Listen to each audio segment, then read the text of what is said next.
It's that time of the week again, and we're back as usual with some hand-picked events that will stimulate your cultural conversations. Welcome to Colors of India. Let's take a quick look at the lead stories this week.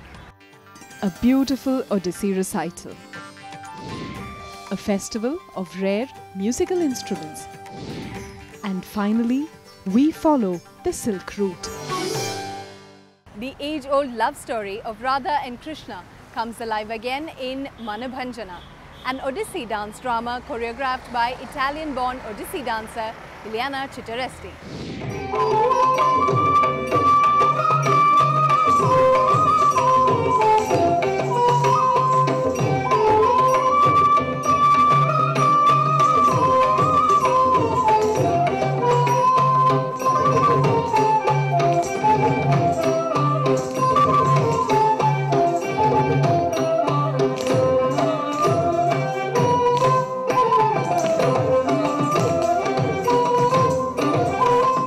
In 1978, Ileana Cittaresti followed her heart and found her way to Orissa. She later trained under legendary Odissi dancer Kelucharan Mahapatra. For her, dance is sadhana, and her artistic journey has taken her to its zenith.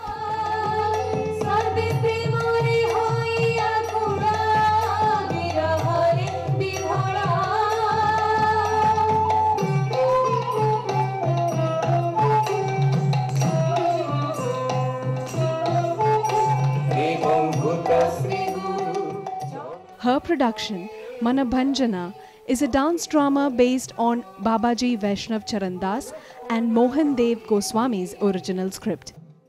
Art Vision India's version of this dance repertoire has Ileana's choreography, Lakshmi Kanta Palit's music and Sachidananda Das's rhythm.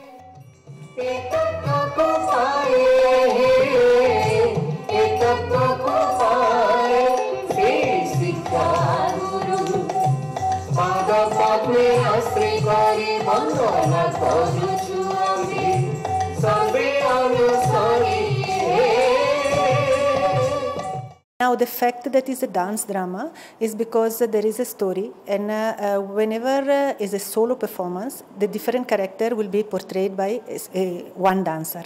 But in a dance drama, these different characters will be portrayed by different dancers. So that gives the dramatic flavor and appeal to the form.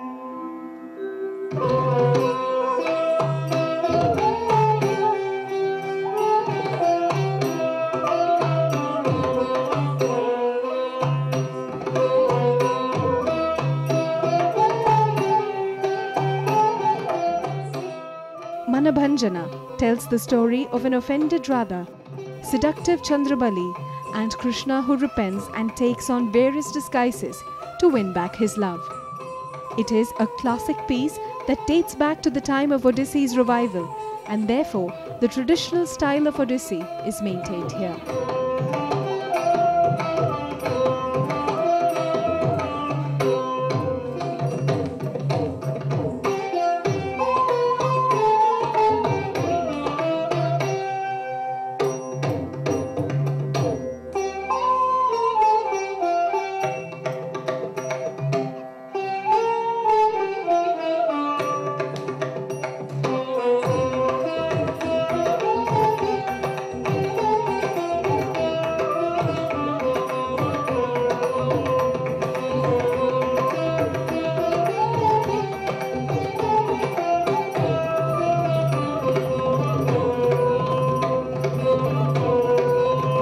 It was the original text which was used for the Ras Leela. So all our guru who have revived the Odissi dance before the Odissi came to the stage, they were participating in the Ras Leela. So this was one of the main texts. So I've chosen some of the songs and put them together, and the tune is based on the original tune, but with a little bit of variation.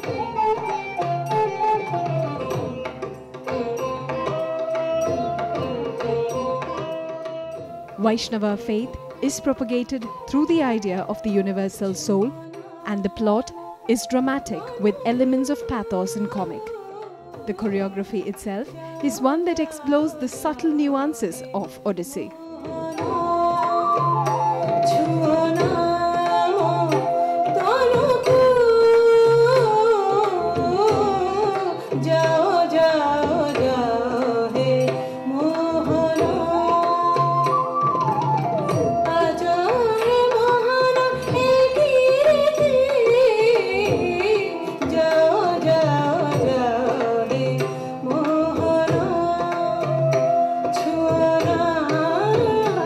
It is an initiative which was started a few years ago by ICCR to serve two purposes. One is to encourage artists in India, give them an opportunity to display their talent, a platform.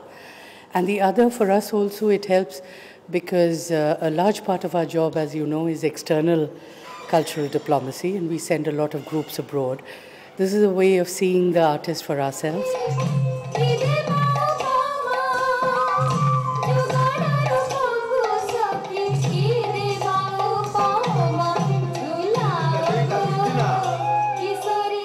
The subject of love is eternal, and the audience enjoyed every minute of this production.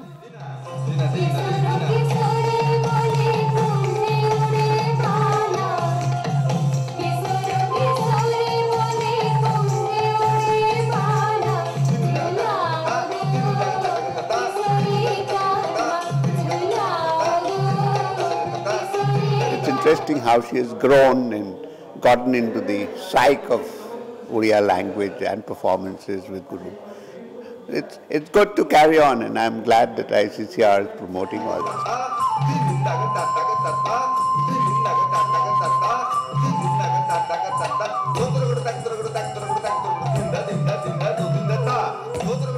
The body language of the dancers, clever lighting and costume, influenced by Odissi, added to the magnificence of this dance repertoire.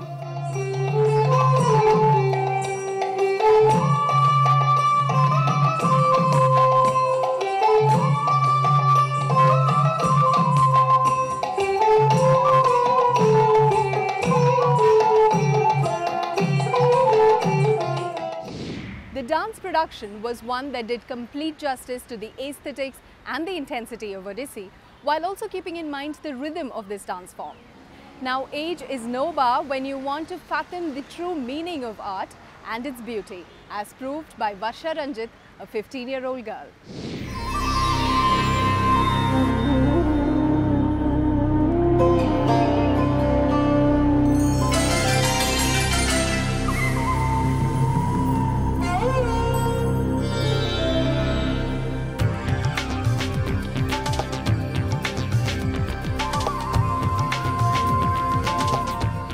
Varsha Ranjit, a name the world will reckon with soon.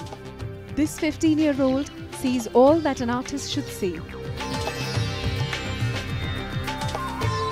She has by now hosted her 7th art exhibition at the Lalit Kala Academy.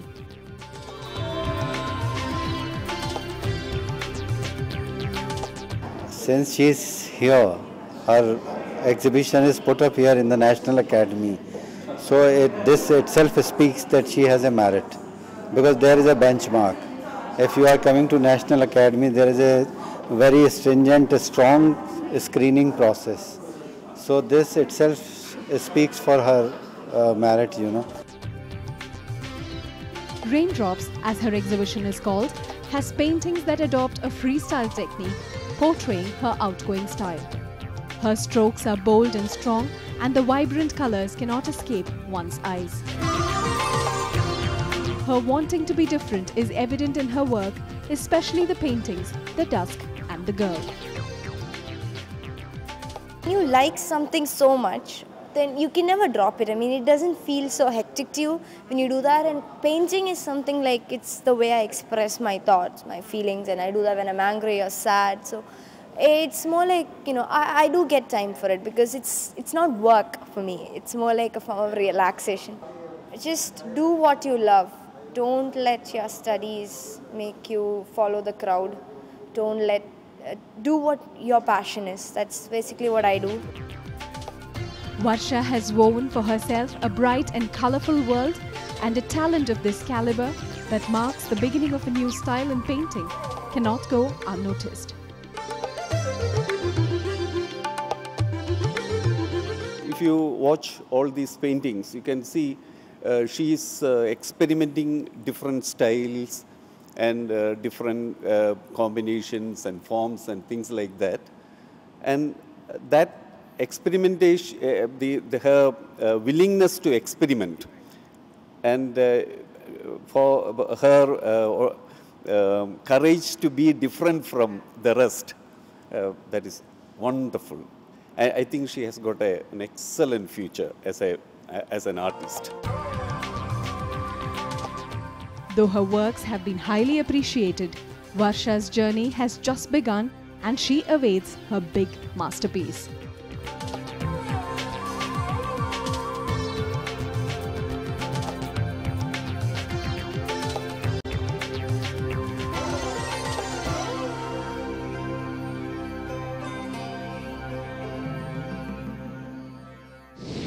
With the talent that she possesses clubbed with the freshness in her style, Varsha's art show is quite something. Well, it's here that we take a tiny break, but don't go anywhere. Colors of India will soon return.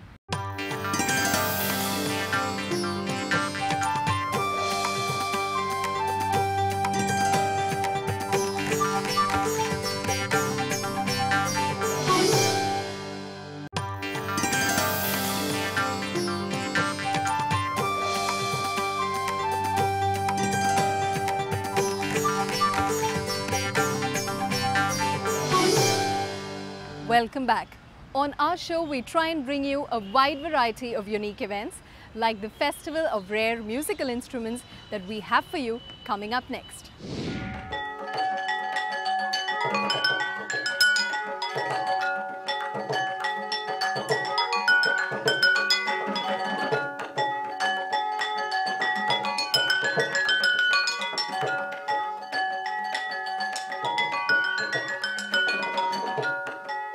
Many ancient instruments are out of vogue these days, and the Festival of Rare Instruments brought these back. It all started when Jal Tarang, or multiple porcelain bowls filled with water, were set on stage with artist Anyampati S. Ganeshan performing on Hamsadhwani Raga. He was accompanied by his son Anyampati G. Venkata Subramaniam on the violin.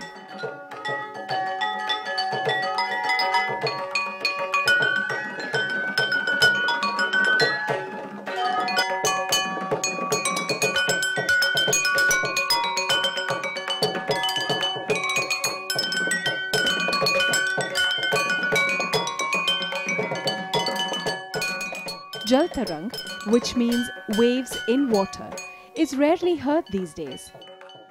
A set of 18 to 21 porcelain bowls of varying sizes are filled with water and arranged in a semicircle. To create music, the water-filled bowls are struck with a pair of wooden or bamboo sticks, which is sometimes inserted in water as well. The pitch depends on the volume of the water.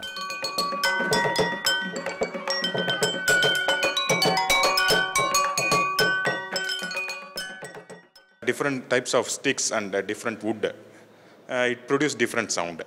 For example, if we take a bamboo stick, it produces a sharp tone.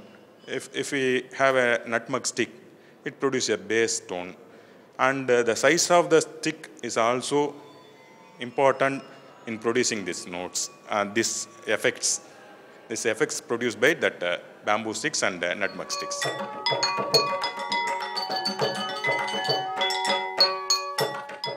The audience had an evening to remember with the father-son duo striking a hypnotic jugalbandi.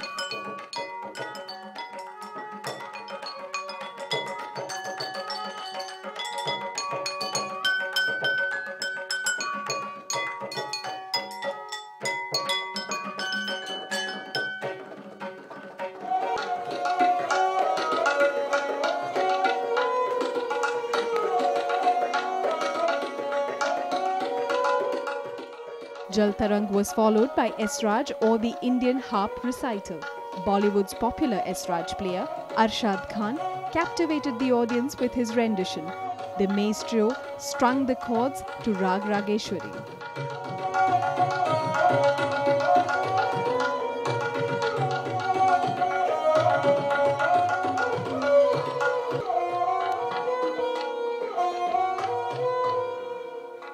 Actually लोगों ने इसको publicly बहुत कम use किया है instrument को। जो इसराज है वो बहुत ज़्यादा लोगों ने मुश्किल समझ रखा है, जबकि ऐसा कुछ भी नहीं है। मुश्किल सारंगी है। सारंगी बजाने में हम यहाँ से बजाएंगे सारंगी और इसराज यहाँ से बजता है, तो ज़्यादा आरामदायक जगह ये है और नाजुक जगह ये है, तो यहाँ से मुश्किल होता है सारंगी बजाने में, वो मुश्किल साज है।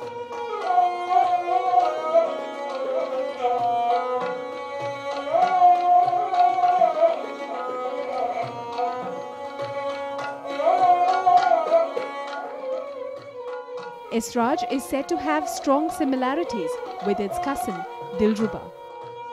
The bass of the instrument is like sarangi, while the neck and the strings are like the sitar, and the soundboards are made of goat skin. Often played in Bengal and Nepal, for the audience in Delhi, it was a rare but enchanting treat.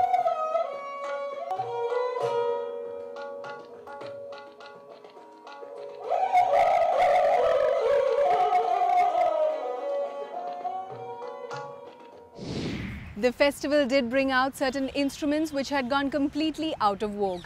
Now the thing with art is that it never stops being creative, and an artist never stops experimenting with different forms.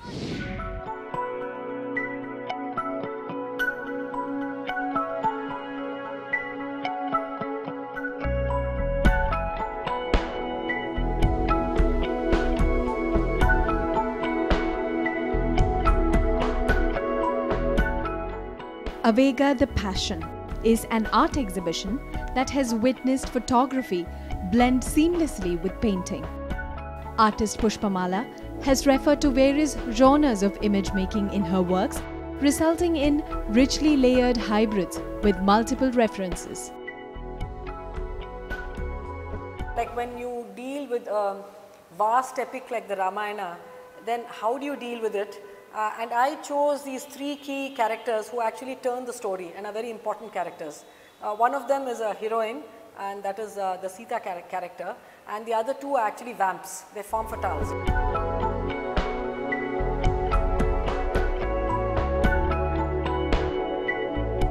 Pushpamala explored the characters of three women from the Ramayana who depict women power in every way.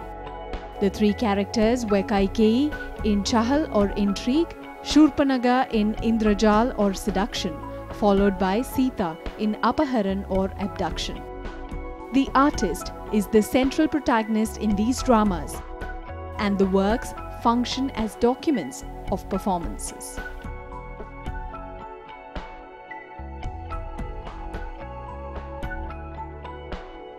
I sort of work in a sense like a film director, because I write a kind of script which is made up of a sort of series of mise-en-scènes, and then I work with photographers or videographers. As the artist, when I get into the frame myself, and I'm not always the major protagonist actually, but I'm there somewhere, I think there's a lot of subjectivity that goes into the character.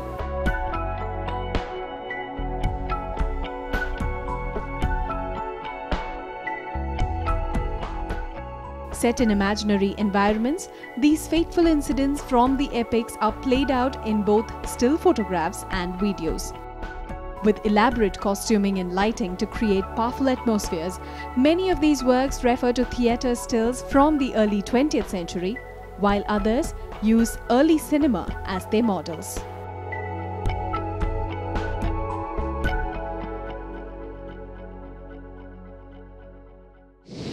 A complete art show where creativity, color and content came together beautifully and was balanced perfectly. It is here that we take another tiny break on Colors of India. Don't go anywhere. We'll be right back.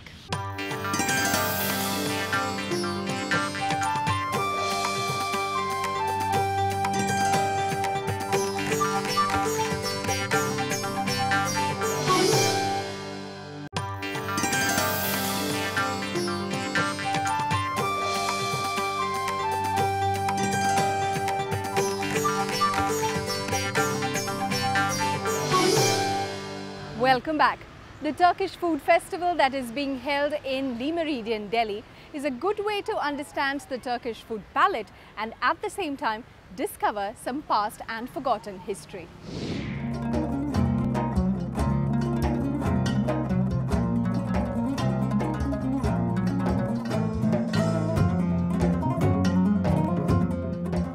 A look at the old Silk Route as it passes through Egypt, Arabian Peninsula, Iran, India, and then finally on to China. One notices that a lot flourished in these areas more than just trade. Cultures were exchanged and cuisines influenced. The similarity between Indian and Turkish cuisine began thus. One of the most fascinating things for a Turkish ambassador serving in India is to see all these parallels in all aspects of our culture. There is a cultural geography that spans from India to Turkey, and there's so much interaction throughout history. And you can see this also in the cuisine. In the sense that, for instance, we call the spices in Turkish language as baharat, which is the word for India. Though the same ingredients are used, the Turkish style of cooking is more about steaming, and therefore it brings out the flavor of the main dish. Traditional delicacies like the icy pilav, nohat or the chickpea curry, and begindili kebab, which is lamb with eggplant, are dishes that have a heavy Indian touch. The same is the case with irmik halwa or semolina halwa, more popularly known in our country as kesari. Sutlak or the rice pudding would also taste a lot like some home cooking.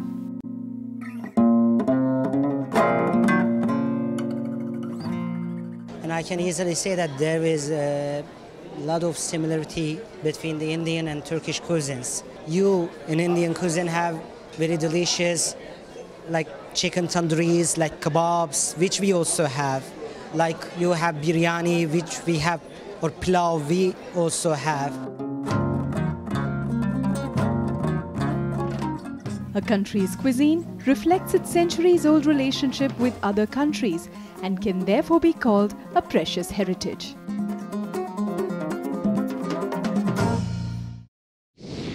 Though personally I'm not a huge fan of food festivals in hotels, some of them do go out of their way to bring in elements which can satisfy more than just your taste buds. Moving on, it was a dream and intense passion that got 52-year-old Jayant Kastor to leave his corporate job and to take up Kathak as a full-time career option. Quite something, isn't it?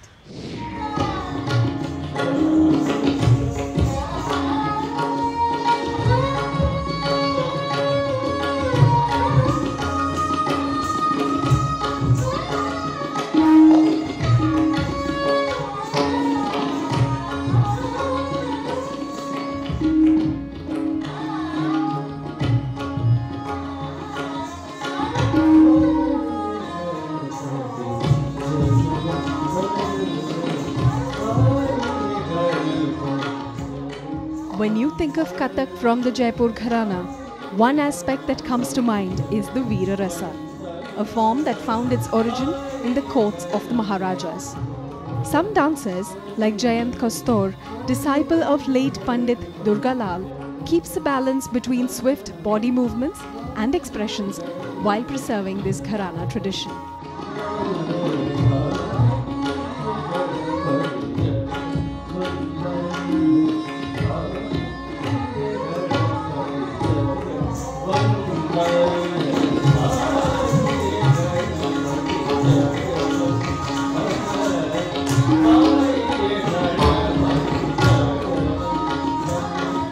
Kathak, the very style of dancing it is very suitable for male dancers actually. There's been a tradition of male dancers right throughout. For ages, male dancers have been. Kathakas as a community have been primarily male, community of male entertainers, male dancers. Their women folks would not perform.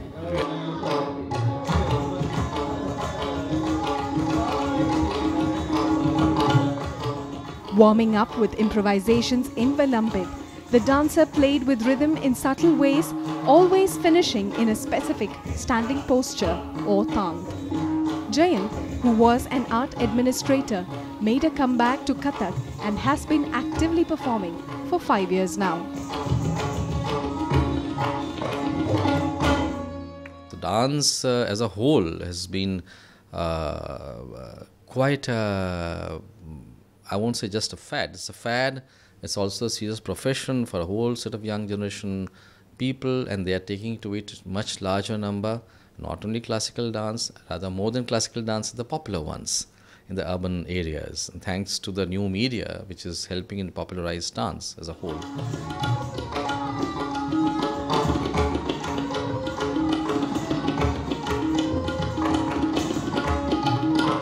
The Jaipur Gharana training, known for its sharp laya and footwork, was evident in his program. The evening belonged to rhythm and more specifically to the 16-beat Teen Tal. The suggestive gestures were stylishly performed, although rhythm remained a strong focus here.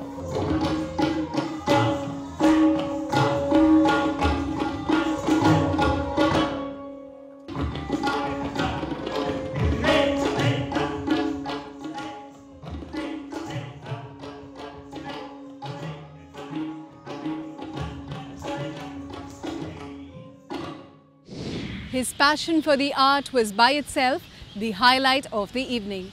Well, that's all we have for you on this week's episode of Colours of India. You can of course send in your suggestions and feedbacks onto our Facebook page, and I will see you next week. Until later, goodbye.